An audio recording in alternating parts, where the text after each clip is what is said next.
Et salut tout le monde, bienvenue sur ma chaîne Lorenzo High Tech. Aujourd'hui on va parler du tout nouveau téléviseur de Xiaomi, le Mi TV 4S. Et oui, enfin il va sortir en France, ça va être uniquement par contre pour l'instant, en tout cas à ce jour-là, le modèle 65 pouces. Ils ont sorti plusieurs modèles, mais bien entendu uniquement que pour l'Asie pour l'instant. Peut-être par la suite il y aura plusieurs tailles qui va arriver pour la France. Donc là aujourd'hui ça va être une vidéo un petit peu différente, on va pas parler de smartphone, d'ordinateur et j'en passe, vraiment de téléviseurs. Donc du coup je vais vous donner les caractéristiques, mon avis, est-ce que c'est un bon choix de s'attaquer sur le marché des téléviseurs en France. Mais avant de commencer cette vidéo, si vous n'êtes toujours pas abonné à ma chaîne YouTube, abonnez-vous et aussi à ma page Instagram où je donne pas mal de news toute la semaine. Du coup, avant de parler des caractéristiques, ce qu'il faut savoir, c'est que Xiaomi, voilà, c'est pas leur premier téléviseur. Alors oui, c'est leur premier téléviseur qui arrive en France. Par contre, ça fait déjà quelques années qu'en Asie, ils ont produit plusieurs modèles de téléviseurs depuis quelques années. Et c'est vrai qu'il y avait beaucoup de fans de Xiaomi qui attendaient ces téléviseurs qui arrivent enfin pour l'Europe. Et bah ça y est, c'est arrivé pour l'Europe et surtout aussi pour la France parce que c'était en Espagne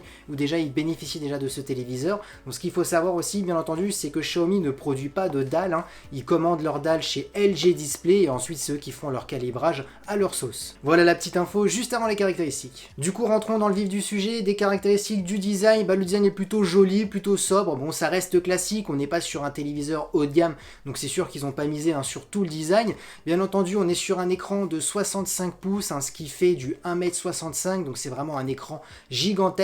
On est sur un écran LCD, bah oui vous vous doutez bien, on va pas être sur un écran OLED à moins de 700 €. On a par contre une résolution Ultra HD. On a ensuite un rétroéclairage, un LED pour avoir un bon pic lumineux. On a ensuite un taux de rafraîchissement de 60 Hz et concernant la compatibilité HDR10+, donc ça c'est quand même intéressant. Parlons maintenant de l'audio, et on a un son DTS HD avec deux haut-parleurs de 16 watts, donc ça reste classique. Concernant la connectique, ça reste traditionnel, on a tout ce qu'il faut, on a 3 prises HDMI, une prise Ethernet, Wi-Fi 5, on a du Bluetooth 4.2, donc on a toutes les connectiques classiques. Et bien entendu, ce qui est plus intéressant, c'est que cette télé, elle est connectée. Oui, vous avez Android TV dessus, donc vous pourrez télécharger des applications, des jeux et j'en passe.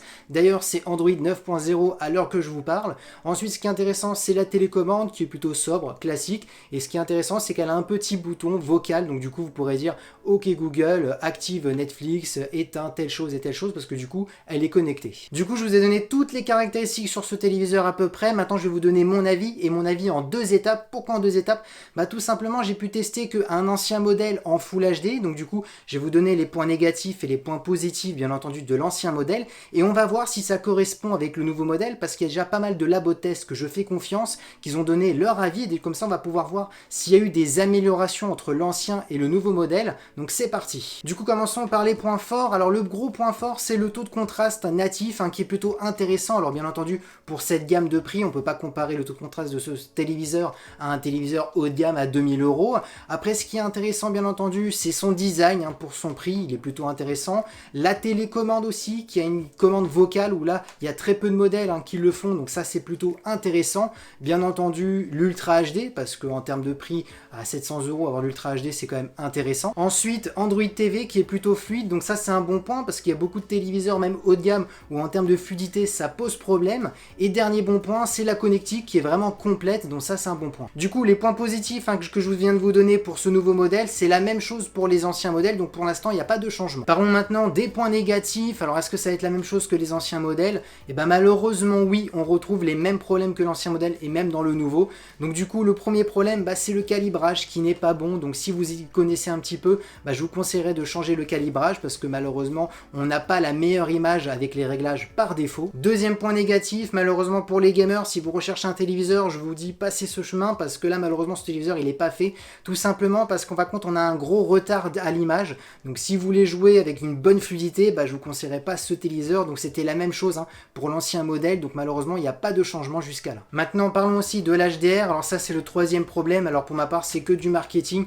L'HDR normalement elle permet d'optimiser l'image, d'avoir un peu plus de pics lumineux, d'avoir un peu plus de couleurs, voilà, de contraste, donc ça permet d'améliorer l'image. Malheureusement, selon les critiques, on voit pas de différence quand vous activez l'HDR ou vous le désactivez, donc ça c'est le troisième problème. Et dernier point négatif, malheureusement ce téléviseur n'est pas assez lumineux, donc c'est ce qui a été dit, il faut malheureusement aller dans les paramètres, augmenter la luminosité, voire la mettre même au maximum, mais du coup ça rend une image fade, parce que du coup quand il y a trop de luminosité, on perd en couleur. Du coup mon avis sur ce téléviseur, la grande conclusion, ça reste quand même un téléviseur intéressant pour 700 €. Concernant son design, concernant la résolution, on est sur de l'Ultra HD, on est sur un taux de rafraîchissement de 60 Hz, elle est connectée avec Android 9.0 qui est plutôt fluide. Maintenant le point négatif c'est que malheureusement c'est pas assez lumineux. Pour les gamers, passez votre chemin parce que malheureusement il y a du retard dans l'affichage. Maintenant est-ce que Xiaomi a bien fait d'arriver sur le marché? J'ai envie de dire oui et non. Pourquoi? Pour ma part ils auraient dû arriver bien avant, en même temps quand ils ont lancé leur marché en Asie, ils auraient dû venir directement en Europe. Pourquoi? Parce qu'avant les prix, voilà, ils étaient vraiment très élevés. Maintenant mon point de vue c'est que maintenant il y a quand même TCL et Hisense qui sont en France depuis pas mal de temps et qui proposent des téléviseurs à 700, 800 euros, voire 100 euros un peu plus cher, mais avec des caractéristiques un peu plus élevées et où malheureusement eux, il n'y a pas de péché en termes de luminosité, il n'y a pas de péché en termes de retard de latence. Vous pouvez très bien jouer sur un téléviseur TCL ou Hisense, il n'y aura pas de retard, et là où malheureusement Xiaomi faute. Donc j'ai envie de dire que Xiaomi, voilà, c'est quand même intéressant, ça fait une autre marque en France qui propose des téléviseurs à des prix attractifs. Par contre, il faut vraiment sélectionner le profil parce que si vous êtes gamer, passez votre chemin, c'est pas bon. Par contre, si vous êtes quelqu'un qui veut un téléviseur à 700 euros, avoir un écran 4K LCD avec un bon taux de rafraîchissement et juste pour du Netflix, une télévision classique, et bah là, c'est parfait. Et voilà, cette vidéo est terminée sur ce téléviseur de Xiaomi. J'espère qu'elle vous aura plu. Si c'est le cas, n'oubliez pas le petit pouce like, de vous abonner à ma chaîne YouTube et je vous dis à très bientôt. C'était Lorenzo High Tech.